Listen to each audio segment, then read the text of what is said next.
I was 18 years old when I learned that the future I had spent my entire childhood protecting had already been spent for me. And the worst part was that it happened inside a family that looked, from the outside, responsible, polished, and respectable. My name is Charlotte Hayes, and I grew up in a quiet part of Winchester, in a tidy, detached house with clipped hedges.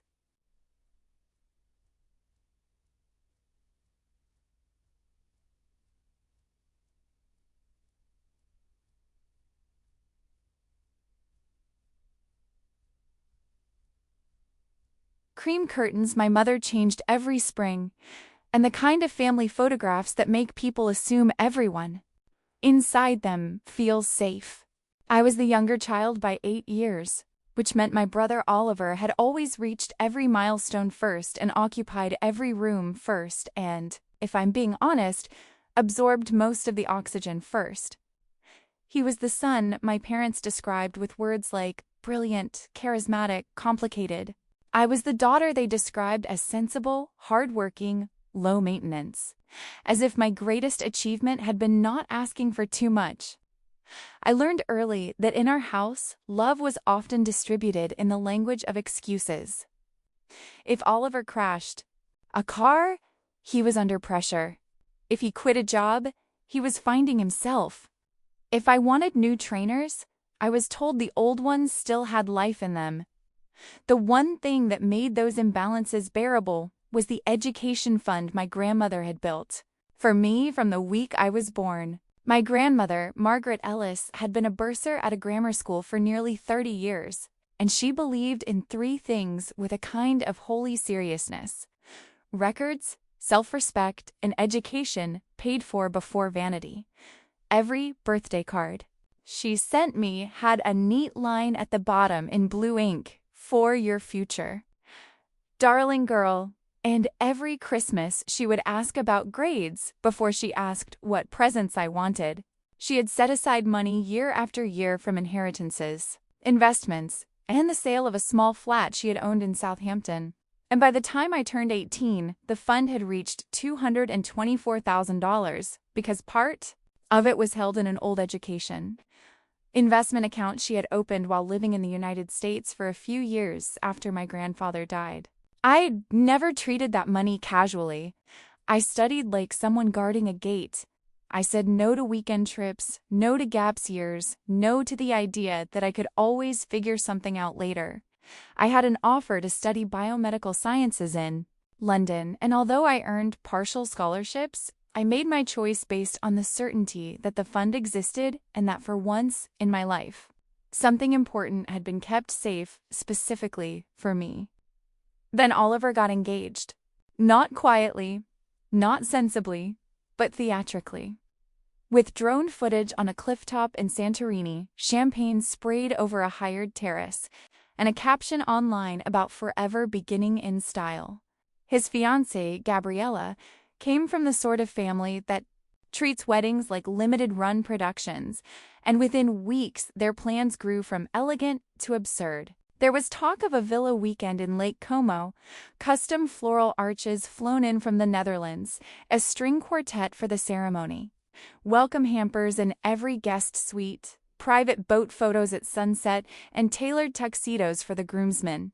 My parents insisted they were only helping with a few essentials, but suddenly the household changed in ways I could feel, even when nobody admitted anything. My father stopped talking about replacing the roof tiles.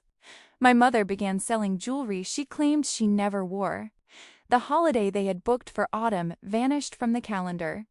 More than once I came into the kitchen and the room went quiet. When I asked whether everything was all right, my mother smiled too quickly and said, "Adult finances, darling.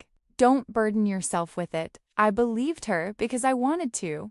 I think that is what hurts most in hindsight. Not only that they lied, but that I helped them do it by preferring comfort over suspicion. The truth arrived on a Tuesday morning in late August, 2 weeks before I was due to move into student housing. A courier envelope came addressed to my grandmother, but sent to our home because my mother had once managed some paperwork on her behalf.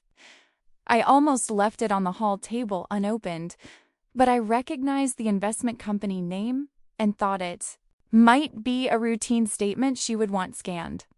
Inside was a summary letter and transaction sheet. At first, I did not understand what I was looking at. Then my eyes settled on the line that mattered: full liquidation.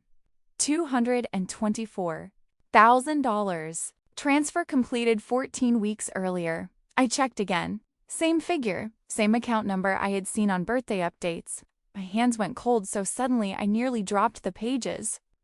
I rang the number on the statement from the utility room because I could not bear the thought of my mother hearing my voice crack. After security questions and a transfer to a specialist department, a woman with a clipped professional voice confirmed that the funds had been released following instructions submitted by an authorized contact linked to historical account administration. That authorized contact was my father. I remember leaning one hand against the washing machine because my knees had gone weak. I asked whether the account holder had approved the withdrawal directly. She said she could not discuss more without the holder present, but the hesitation before her next sentence told me enough. You may wish to have the primary account owner contact us urgently. I ended the call and sat on the floor between a basket of unfolded towels and a tin of detergent tablets, staring at those pages until the numbers blurred. My father came home first that evening. I laid the statement on the dining table and asked him one question. Where is it? He did not pretend not to understand. He looked at the paper, exhaled through his nose, and actually had the nerve to sound irritated rather than ashamed.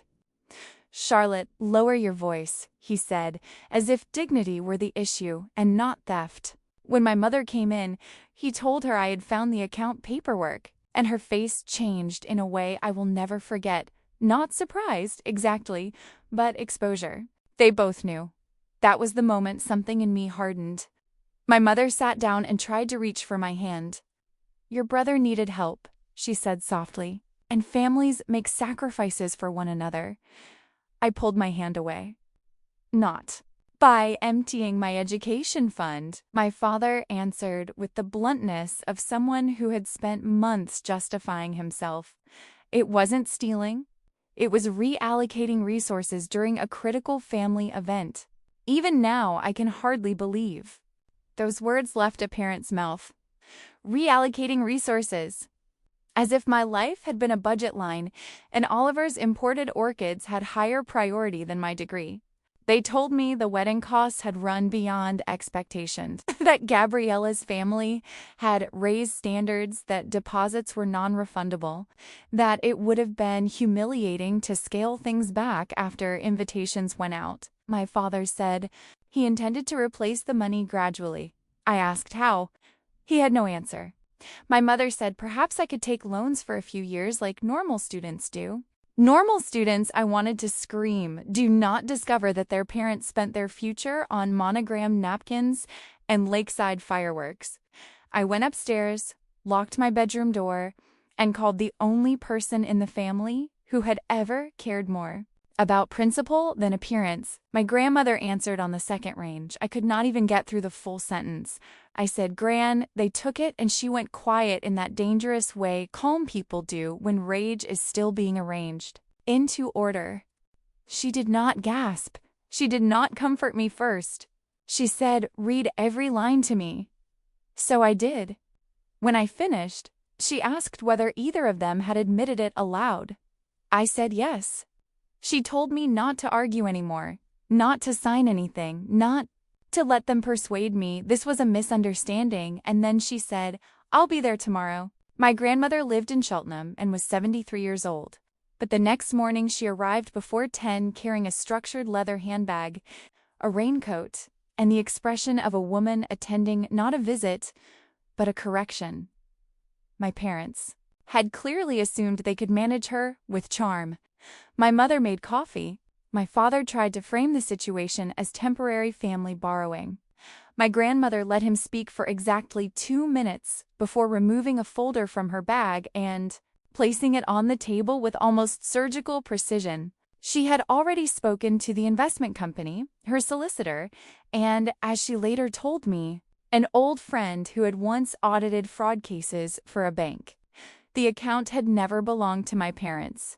My father had only been added years earlier as an administrative helper while my grandmother was recovering from surgery and needed someone local to manage mailing issues. That limited access had been used repeatedly over the previous decade to make smaller withdrawals under pretext my grandmother had not properly scrutinized because she had trusted him, school expenses, emergency repairs, temporary bridging transfers. She had believed some of them because she wanted to believe. The family she had helped build was fundamentally decent. The total unauthorized or misrepresented amount, once she had reconstructed it, was not only the $224,000 taken before the wedding, it was considerably more. Across several years, I watched my father's confidence drain in increments as she read dates, amounts, references, and supporting records. She did not raise her voice once. That made it worse for him.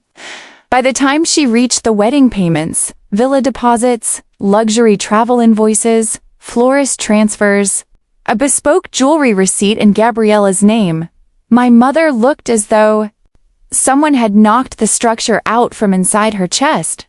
"You told me your bonus covered most of it," she whispered to my father. He tried, unbelievably, to say he had meant to explain later. My grandmother turned to him and said, "Men explain. Thieves delay." I have thought about that sentence many times since. It did not merely expose him, it ended him in the moral center of the family. My brother arrived halfway through because my mother had called in a panic. He came in defensive, still assuming this would somehow become my overreaction. But when my grandmother handed him copies of the transfers that paid for his rehearsal dinner, his accommodation block, and the final vendor balance, even he went pale. Gabriella, I learned later, had been told my parents were contributing from savings and a matured investment bond. She had not asked further because people rarely interrogate generosity when it benefits them. The days after that meeting were ugly, administrative, and exhausting. My grandmother instructed her solicitor to begin recovery proceedings if a formal repayment structure was not agreed immediately. My father, suddenly stripped of the illusion that this could be emotionally managed, signed documents within a week. He refinanced assets, sold his share portfolio, and put the second car on the market. My mother moved into a rented flat 6 weeks later, not because she became noble overnight, but because humiliation finally forced honesty into the rooms where denial had lived too comfortably. Oliver's marriage did not collapse at once, but the glamour drained fast when everyone understood what had financed it. As for me, my grandmother did something I still struggle to describe without tearing up. She told me that what had been taken would not become the defining event of my adulthood.